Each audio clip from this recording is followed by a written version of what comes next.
बच्चों, आज new bright वे में ये फिजिक्स 10th क्लास का लेक्चर है। इसका हम प्रकाश टॉपिक या लेसन है आपका, इसका फर्स्ट पार्ट यानी जो इंट्रोडक्शन था वो मैंने बता दिया था कि परावर्तन क्या होता है, अपवर्तन क्या होता है और वर्ण विक्षेपण क्या होता है। आज जो है उसी सेशन को आगे बढ़ाते हुए आज आपको ये बताया जाएगा कि परावर्तन क्या है, परावर्तन के कौन कौन से नियम हैं जिसके अंतर्गत परावर्तन होता है और परावर्तन किन किन चीज़ों से होता है। उसके लिए यहाँ पे चलिए आगे हम लोग समझते हैं। तो प्रकाश का परावर्तन,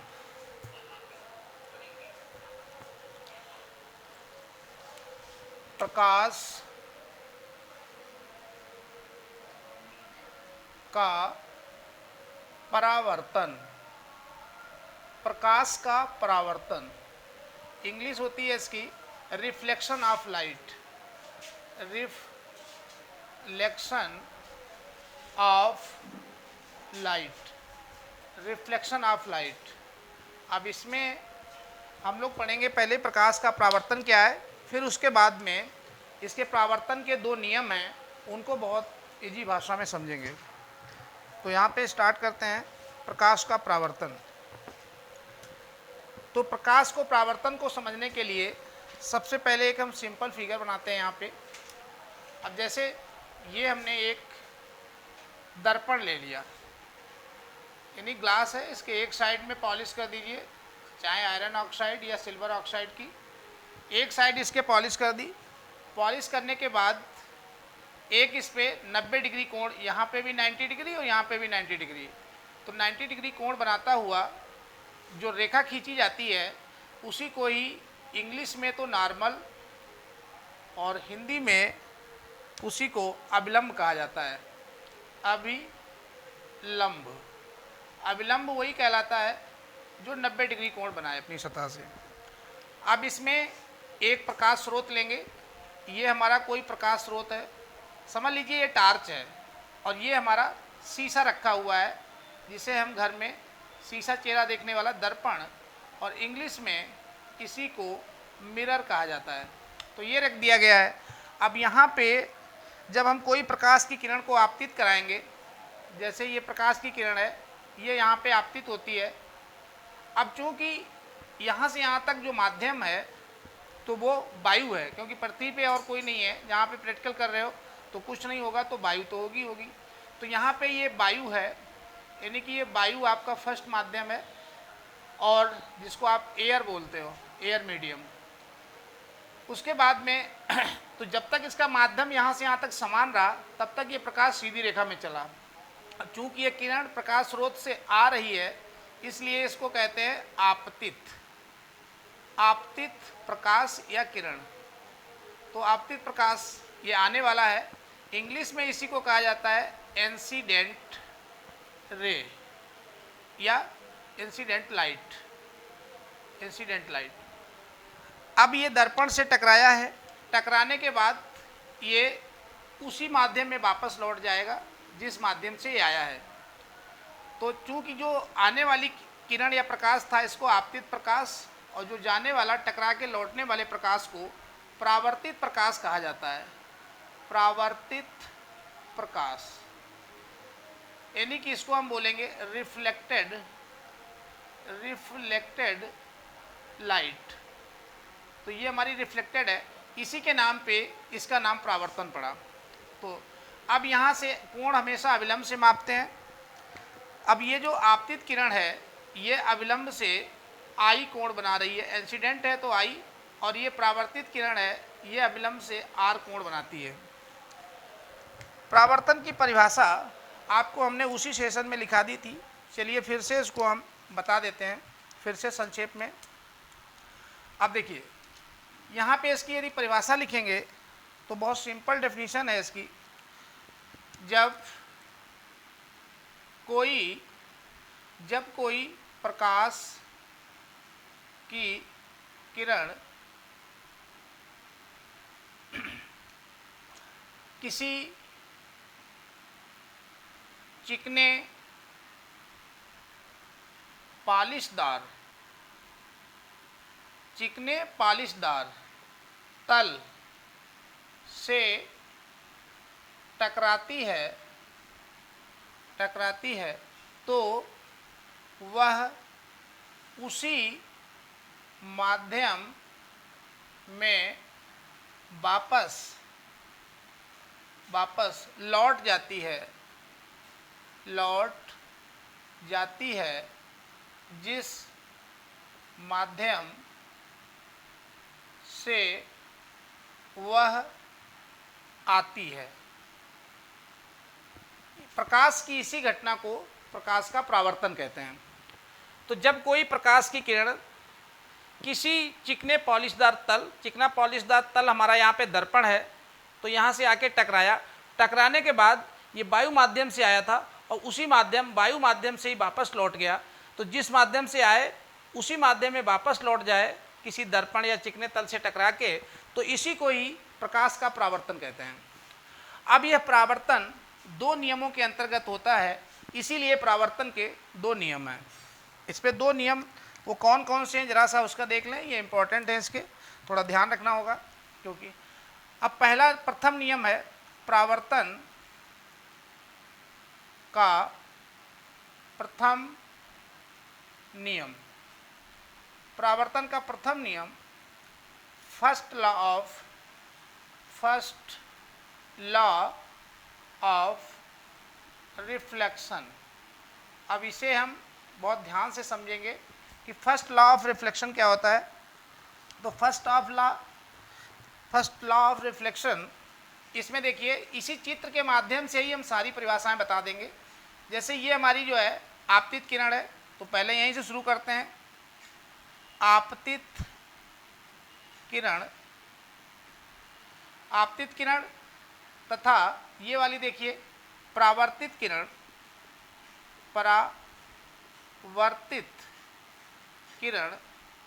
आपतित किरण तथा परावर्तित किरण, और एक चीज़ और लेनी पड़ती है, ये अभिलंब और नॉर्मल मतलब अभिलंब।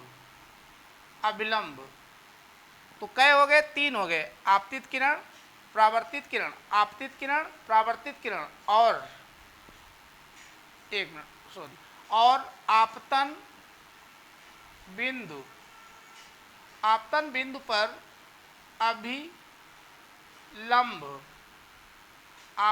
पर अभिलंब, ये आने वाला बिंदु है, इसी पे अभिलंब।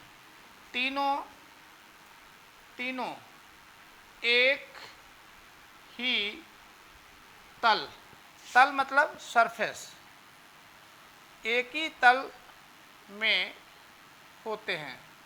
मतलब ये तीनों एक ही तल पे रहेंगे। ऐसा नहीं है कि आपतित किरण किसी और पृष्ठ पे है और परावर्तित किरण किसी और पे है या फिर नॉर्मल किसी और पे है।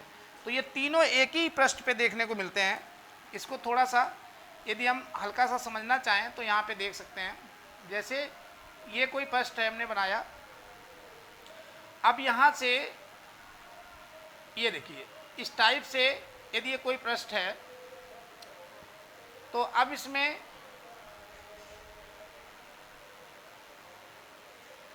ये पृष्ठ है, तो तीनों इसी पे मिलेंगे। ऐसा नहीं है कि इधर वाले पे चले जाएं। तो यहीं पे आपकी आपतित होगी, इसी में आपकी परावर्तित होगी और यहीं पे आपका अविलंब होगा। अब ये जान लो कॉपी रखी हुई है, कॉपी का एक पेज ये है, एक पेज ये है, तो तीनों एक ही पृष्ठ पे मिलते हैं, ये कहने का मतलब है। ये इसका प्रथम नियम है। द्वितीय नियम, परावर्तन का द्वितीय नियम, परावर्तन का द्वितीय नियम, परावर्तन का जो द्वितीय नियम है, सेकेंड लॉ ऑफ रिफ्लेक्शन। तो द्वितीय नियम बहुत इंपॉर्टेंट है क्योंकि न्यूमेरिकल में और आगे के तमाम सारे डेरिवेशन में इसका प्रयोग किया जाता है।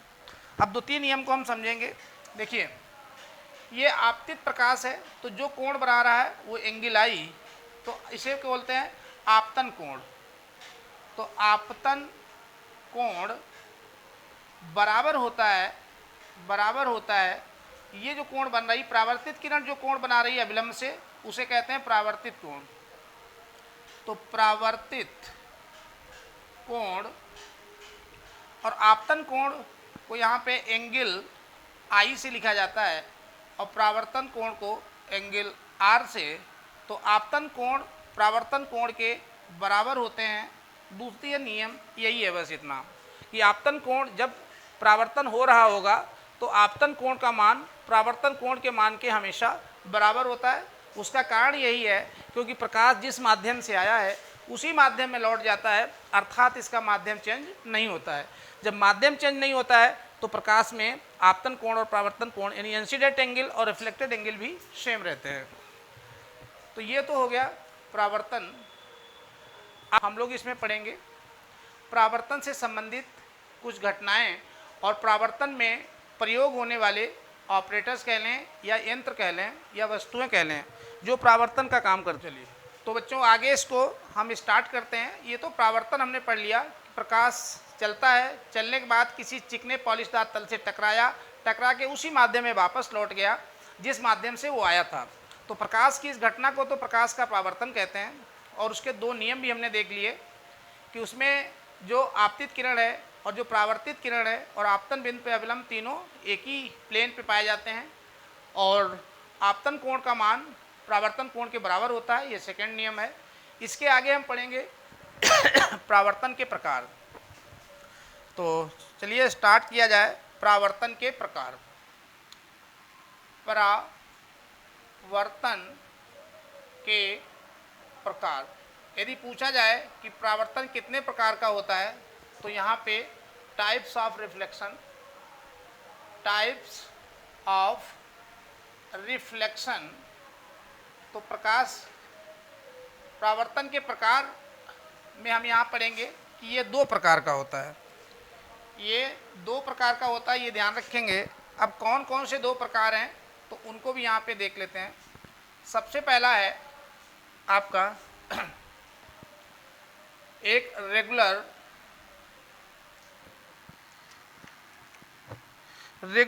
प्रावर्तन। रेगुलर प्रावर्तन यानी रेगुलर रेगुलर रिफ्लेक्शन। और दूसरा होता है इरेगुलर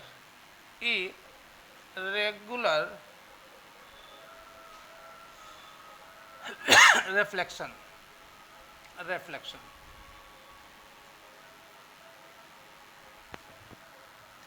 सतत और असतत। तो ये सतत प्रावर्तन है और असतत। चलिए यहाँ पे यहाँ देखिए, जैसे ये हमने रेगुलर में कौन सा होता है, उसके लिए तो दर्पण ही होता है जिसकी सतह एकदम बराबर है, समतल है, प्लेन है। वहाँ से जो रिफ्लेक्शन होगा वो रेगुलर रहता है। ऐसे यहाँ से डाली किरण सेम ऐसे जाएगी, फिर यहाँ से डाली ऐसे चली जाएगी, यहाँ से हमने डाल दी तो ऐसे चली जाएगी। मतलब जिस कंडीशन में आती है उसी कंडीशन में ये चली जाती है, क्योंकि इसकी सतह जो है वो समतल है। तो ऐसे प्रावर्तन को रेगुलर कहते हैं। और इरेगुलर में कौन आता है? इरेगुलर में ये जो प्रावर्तन वाली जो सतह है ये थोड़ी ऊबड़ खाबड़ होती है ऐसे। अब इस पर पॉलिश कर दिया जाता है यहाँ पे, तो इस पर पॉलिश कर देंगे, चिकना है तो ये दर्पण तो बन जाएगा, यानी ये प्रावर्तन तो करने लगेगा, लेकिन इस पर आपतन कोण के मान चेंज होते रहते हैं ऐसे। अब यहाँ पे हमने एक डाली तो अविलंब लेके अविलंब से ये ऐसे निकल जाएगी। अब इसी के बगल में यदि दूसरी यहाँ पे डालें ये किरण, अब चूंकि यहाँ पे आपतन कोण अविलंब यहाँ पे भी लेंगे, ये हो सकता है इधर चली जाए। और तीसरी यहाँ से हम लगातार समांतर किरणें लेते रहेंगे, लेकिन वो चूंकि सतह सरफेस नहीं है, बराबर नहीं है, तो ऐसे चली जाएगी। एक और ले ली तो यहाँ पे भी वही कंडीशन है, ये हो सकता है इधर ही को लौट जाए। तो इस टाइप से इसमें जो प्रावर्तन होता है उसका कोई रेगुलर कोई एक मतलब क्रम नहीं होता है, इसलिए ये नियमित नहीं है, अनियमित हो जाता है। इसीलिए इसकी हिंदी जो है ये है आपका नियमित प्रावर्तन। इसको नियमित प्रावर्तन बोलते हैं और इसको अनियमित प्रावर्तन। तो अनियमित प्रावर्तन में आप देख सकते हैं, बस इसमें इतना ही पर्याप्त है कि जब प्रकाश किसी ऊंचे नीची वाली सतहों से परावर्तन होता है तो जो परावर्तित किरणें हैं वो कभी इधर कभी उधर हो जाती हैं, इनमें कोई निश्चित क्रम नहीं पाया जाता है। इसलिए ऐसे परावर्तन को अनियमित परावर्तन तथा जो नियमित परावर्तन है वो चिकने और समान तल सतहों से होते हैं, इसलिए उनको जो है नियमित या रेगुलर रिफ्लेक्शन कहते हैं। अब हम इसके आगे आपको बताने वाले हैं कि परावर्तन करने वाली कौन कौन से दर्पण हैं और उनके क्या नाम हैं, उनको जानेंगे यहाँ पे। तो परावर्तन जो है वो परावर्तन के लिए मेन दर्पण होता है, मिरर होते हैं। अब दर्पण कितने प्रकार के हैं और वो कौन कौन से हैं उनको हम एक चार्ट टेबल के माध्यम से यहाँ पे देख लेते हैं। तो परावर्तन करने का सबसे बढ़िया काम करते हैं वो दर्पण है। हालांकि अन्य वस्तुएं भी है, परावर्तन सब में होता है क्योंकि बगैर परावर्तन तो हम कोई चीज़ देख ही नहीं सकते।